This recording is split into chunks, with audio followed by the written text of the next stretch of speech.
Hello everyone, कैसे हैं आप सब? आई होप आप सब अच्छे होंगे।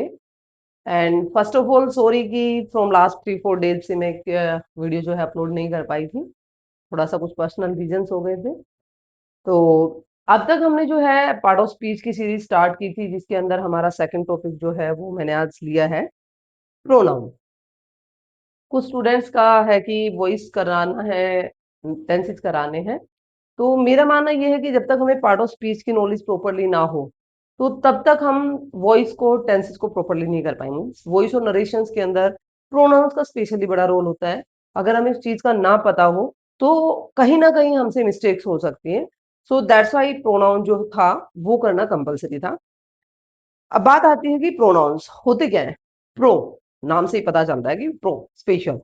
तो प्रो नाउन होते क्या है? Pro place, place of noun. A pronoun is a word used in place of a noun to avoid repetition of noun. मतलब हम प्रोनाउंस का यूज करते क्यों है? भाई हमारे पास में ऑलरेडी नाउन था, उसकी जगह पे हमें प्रोनाउन यूज करने की क्यों जरूरत पड़ी? The reason is to avoid the repetition. Repetition को अवॉइड करने के लिए, फॉर एग्जाम्पल के लिए मैंने कहा रिया इज माई फ्रेंड। रिया मेरी दोस्त है। She is kind.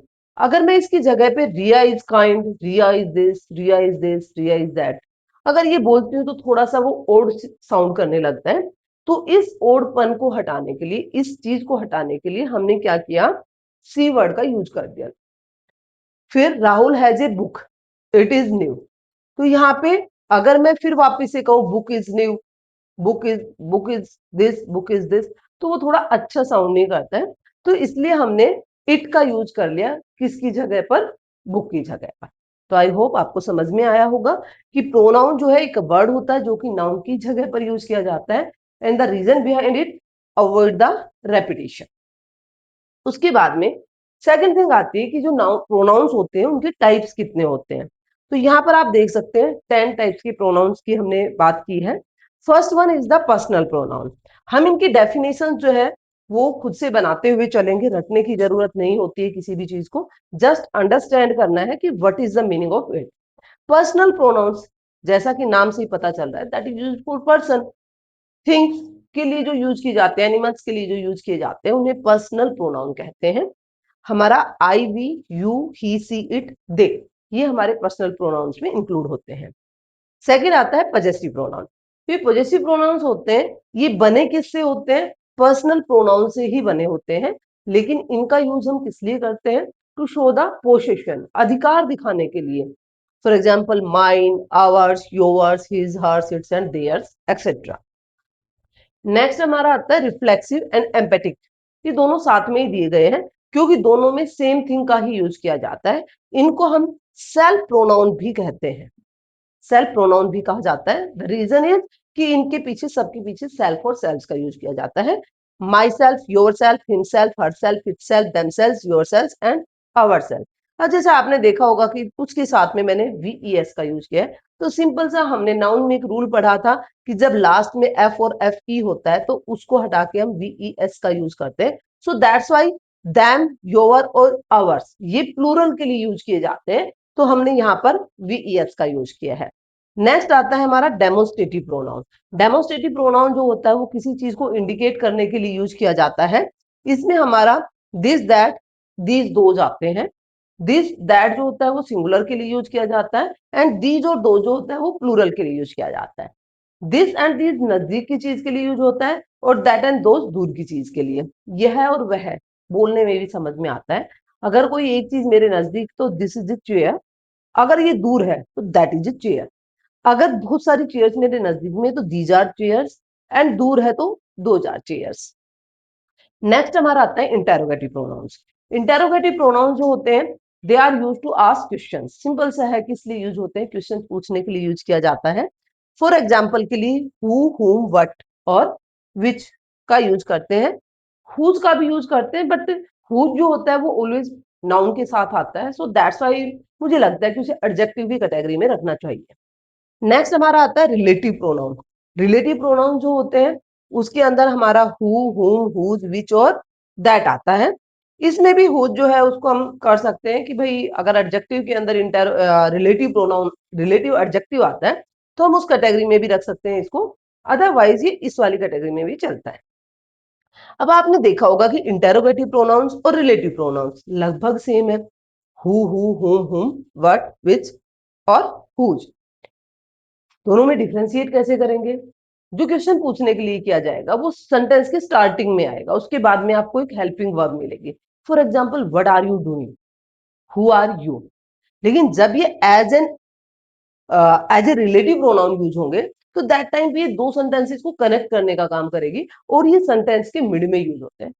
और इनकी समटाइम ऐसा भी हो जाता है कि जो डिपेंडेंट क्लोज होता है उसको आगे रख दिया जाता है, बट उसके बाद में आपको क्या नहीं मिलेगा, आपको वर्ब नहीं मिलती है, हेल्पिंग वर्ब नहीं मिलती है। फॉर एग्जाम्पल, मैंने कहा she is the girl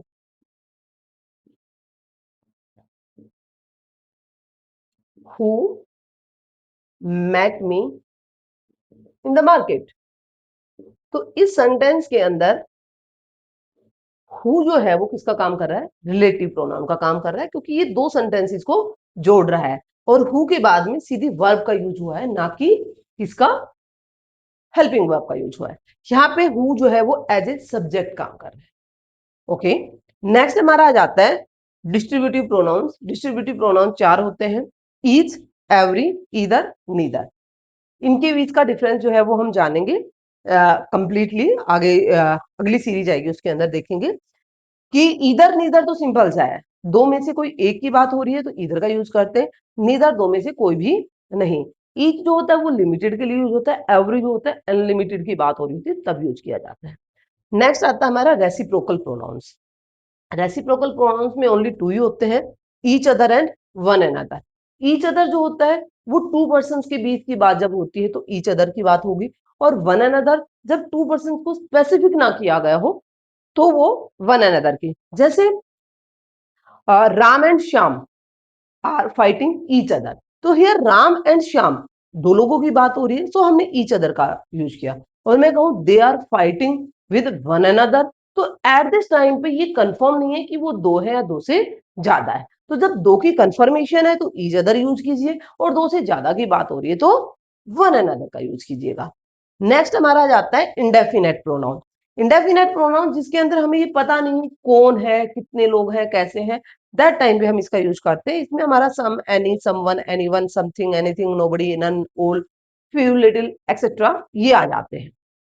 next हमारा आता है कि सेकंड थिंग की प्रोनाउन का एक चार्ट होता है जिसकी हमें बहुत जरूरत पड़ती है, पर्सनल प्रोनाउन के चार्ट की। कब? जब हम क्या कर रहे होते हैं, हमारी नरेशंस चेंज करते हैं या फिर हम वॉइस चेंज करते हैं, active voice, passive voice change करते हैं, तो दैट टाइम पे हमें इसकी बड़ी जरूरत पड़ती है। तो इसके अंदर हमारे थ्री पर्सन्स होते हैं, और जो प्रोनाउंस होते हैं वो हमारे सामने, जैसे कि फाइव जो है इसके केसेस यूज किए जाते हैं, जैसे subjective case, objective case, possessive case and possessive pronouns के रूप में भी यूज होता है, रिफ्लेक्टिव या एम्पेटिक के रूप में भी यूज होता है। तो यहाँ पे टेबल है, आई का सब्जेक्टिव जो है वो सब्जेक्टिव केस है, मी ऑब्जेक्टिव है, माई उसका पजेसिव एडजेक्टिव है, माइन जो है वो उसका पजेसिव प्रोनाउन है, एंड माई सेल्फ जो है वो रिफ्लेक्सिव एंड एम्पेटिक है। इसी तरीके से आपके सामने बाकी की टेबल जो है वो लिखी हुई है। इसमें कुछ चीजें हैं जो मैं आपको थोड़ा सा बता दूं कि जैसे सेकंड पर्सन के अंदर यू जो है वो सिंगुलर भी यू है और प्लूरल भी यू है, बिकॉज जब हम बात करते हैं तो अगर मैं किसी एक सिंगल पर्सन से बात कर रही हूँ तो वो भी यू ही है, अगर मैं पूरी क्लास से बात कर रही हूँ तो वो भी यू ही है, क्योंकि फर्स्ट पर्सन के अंदर हमारा जो होता है वो स्पीकर आते हैं, सेकंड पर्सन जो होता है उसके अंदर लिसनर आते हैं। तो लिसनर जो है वो हमारे एक भी हो सकते हैं और ज्यादा भी हो सकते हैं, सो दैट्स वाई जो है ये किसमें इंक्लूड होता है, सेकंड पर्सन के अंदर इंक्लूड होता है। तो दैट्स वाई ये एक भी हो सकता है और एक से ज्यादा भी हो सकते हैं। उसके बाद में आपने देखा कि इसका सब्जेक्टिव और ऑब्जेक्टिव केस भी सेम है। ये कैसे डिफरेंस करेंगे हम? तो जो सब्जेक्टिव केस होता है वो वर्ब से पहले यूज किया जाता है, एंड ऑब्जेक्टिव केस जो होता है वो यू ऑब्जेक्ट के वर्ब के बाद यूज किया जाता है। जैसे मान लो मैं कहती हूँ यू आर माई फ्रेंड, तो you is working as a subject, और जब मैं कहूँ आई लाइक यू तो you is the objective case.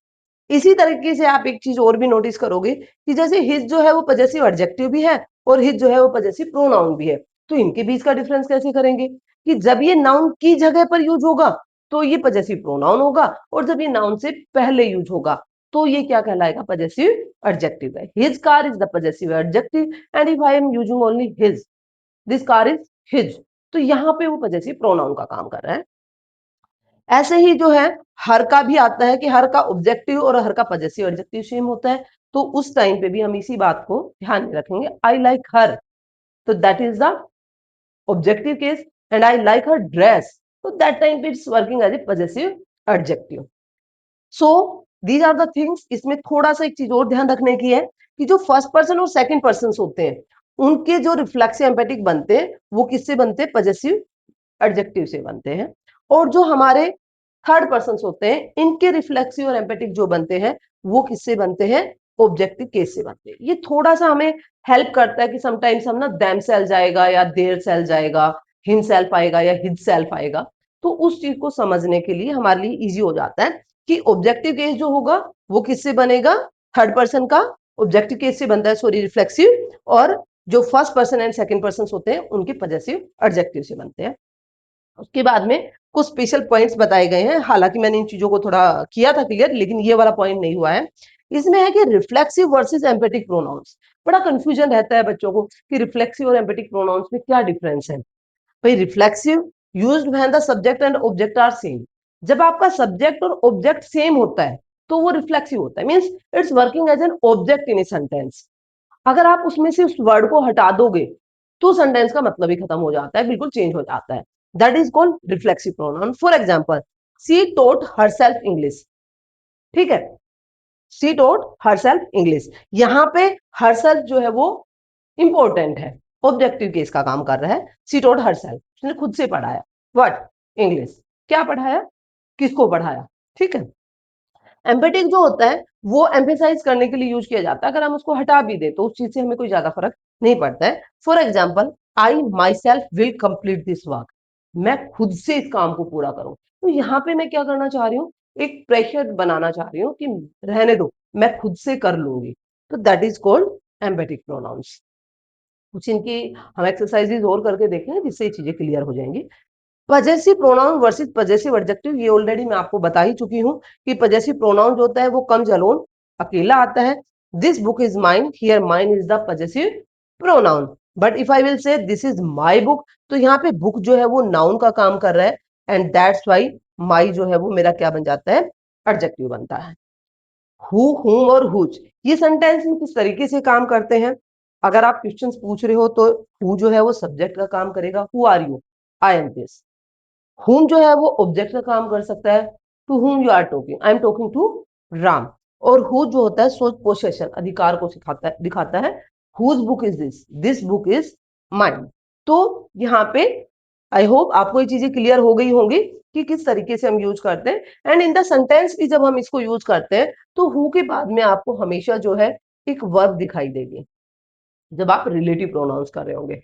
और हुम के बीच में जो है आपको, हुम के बाद, सॉरी, हुम के बाद जो है आपको एक प्रोनाउन दिखाई देगा।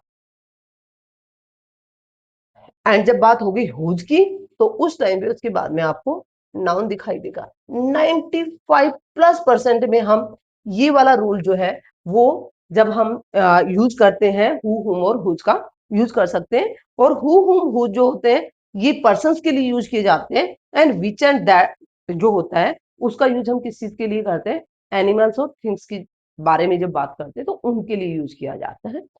So this is the basic part of this, and we will make the second video of it also, in which we will discuss about the rules कि हमें किस तरीके से कहाँ पे कौन से प्रोनाउंस का यूज करना चाहिए, किस तरीके से हम उसको चेंज करेंगे। तो आई होप सो ये वाला जो कॉन्सेप्ट है वो आपको क्लियर हो गया होगा। तो अगर वीडियो अच्छी लगती है तो प्लीज लाइक करें, शेयर करें। अगर चैनल पर पहली बार आते हैं तो सब्सक्राइब करें।